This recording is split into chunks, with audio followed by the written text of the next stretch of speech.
आजचा विषय आहे नाथ वृद्धाश्रमामध्ये नाथ आणि आजी आजोबांची भेट. तर वेळ न वाया घालवता आम्ही नाटक सुरू करतोय. सगळे पोझिशन मध्ये आहात? ओके. एक विनंती आहे, थोडंसं आम्हाला प्रोत्साहन मिळण्यासाठी टाळ्या वाजवा.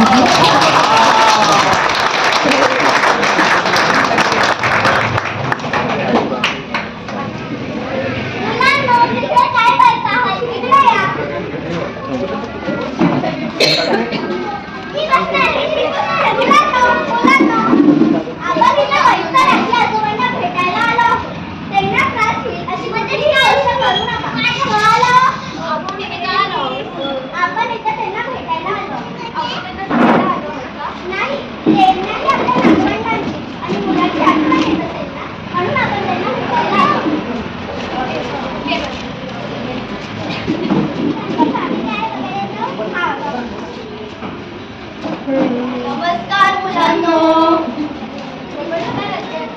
तुम्ही सगळे कसे आहात? आम्ही पण बरे आहोत. नमस्कार कर आजी आजोबांना. आयुष्मान भव.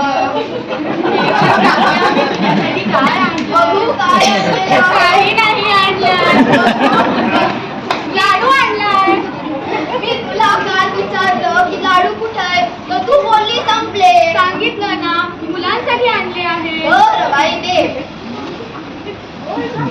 हे माझ्या आजीसारखेच झाले. मला आजीच्या चेहऱ्यातून नाही आठवत, पण तिथे माझी चव आठवते.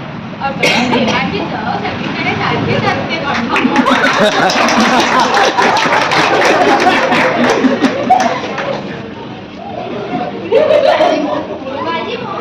माझी आई म्हणते की माझी आजी आजोबा देवाघरी गेले आहेत. अगं काय असतं ते सांगतो बर. अगं ते तुला वरतून देवाघरून तुझ्यावरती लक्ष ठेवत असतील, तुला पाहत असतील ग बाळा.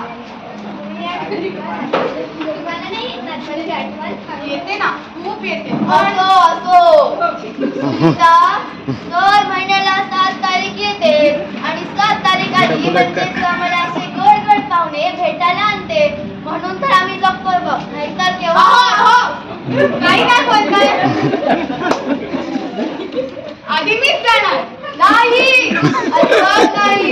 आपलं काय ठरलेलं होतं, आधी मीच जाणार. नाही, आपलं असं काहीच ठरलं होतं. मी पहिले जाणार. माझं वर्षाशी बोलणं झालंय. नाही, माझं वर्षाची बोलणं झालंय.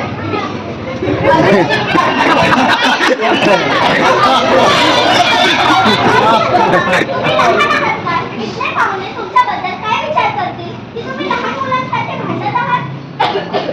काय असतं सुनीता, कधी रुसवा, कधी हसवा, कधी भांडणं. ह्या निदान आम्हाला दिवसभरासाठी विषय तरी मिळतो, नाहीतर तर आम्ही कधी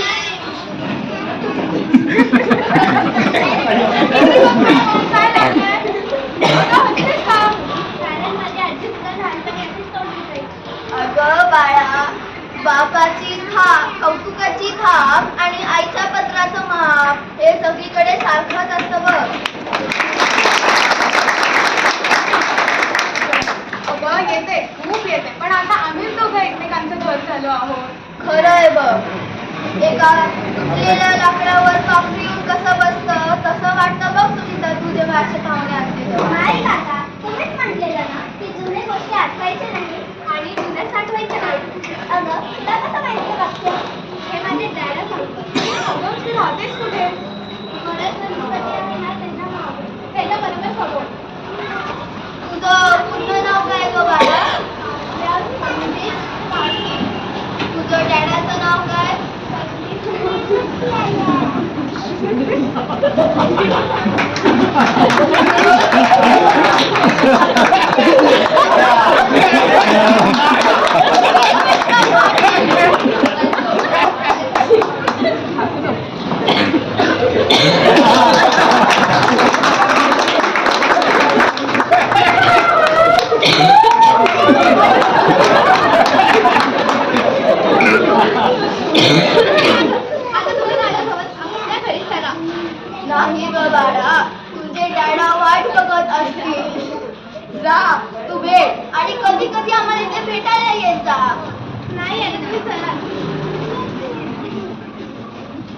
प्लीज फोन द्या.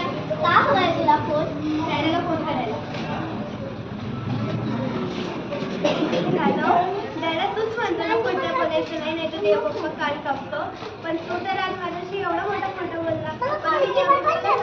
सांगेल तू माझ्या डॅडाचं कान नाही कापू. कारण की तू माझ्या आजी आजोबा भेटते आणि जर तुला मला भेटायचं असेल तर तू त्यांची परमिशन घे. बाय.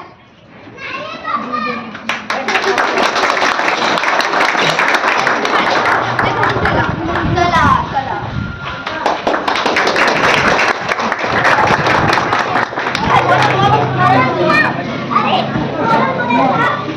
मॉरल ऑफ द नाटक.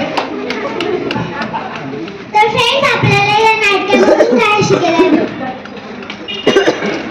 जेव्हा आपण लहान असतो, आपल्याला चालता येत नाही, बोलता नाही येत, तरीही आपले आई बाबा आपल्यावर लक्ष ठेवतात ना.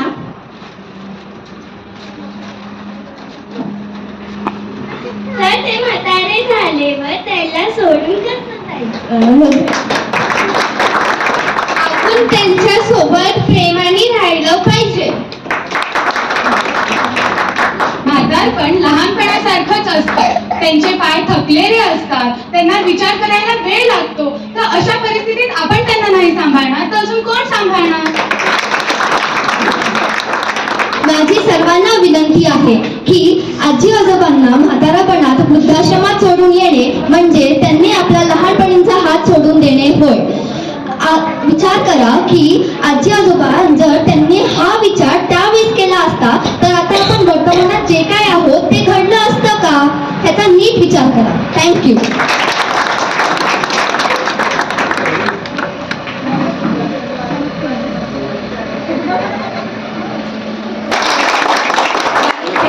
अचानकपणे ठरलं की मी शाळा असताना सुद्धा त्यातून वेळ काढून फक्त तास दीड तास प्रॅक्टिस केलेली आहे आणि हे सादर केलेलं आहे.